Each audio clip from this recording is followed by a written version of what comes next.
మీరు ఎప్పుడైనా రైస్, ఇడ్లీ, దోస, అన్నం ఆర్ టిఫిన్స్ అన్నిటికీ టేస్ట్‌గా ఉండే పచ్చడి ట్రై చేశారా? అదేనండి టొమాటో, కొత్తిమీర పచ్చడి. ఎలా చేయాలో చూసేద్దామా? ఫస్ట్ స్టవ్ ఆన్ చేసి కడాయిలో 2 స్పూన్స్ ఆయిల్ వేసి కొన్ని ధనియాలు, 4-5 మీడియం సైజ్ టొమాటోలు ముక్కలుగా కట్ చేసి వేయాలి. అవి వేగాక చిటికెడు పసుపు వేసి మూత పెట్టి మగ్గించాలి. కొంచెం మగ్గాక 1 స్పూన్ జీలకర్ర వేయాలి. అలాగే మీకు కావాల్సినంత కారంకి పచ్చిమిర్చి ఘాట్లు పెట్టి అందులో వేయాలి. మిర్చి వేశాక మళ్ళీ మూత పెట్టి కొంచెం మగ్గించండి. లాస్ట్లో ఒక చిన్న నిమ్మకాయ సైజ్ అంతా చింతపండు తీసుకొని అందులో వేయండి. అది కూడా మగ్గాక లాస్ట్లో స్టవ్ ఆఫ్ చేసి కొత్తిమీర వేయండి.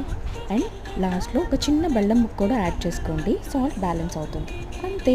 నెక్స్ట్ వేడి తగ్గాక మిక్సీ పట్టుకోండి.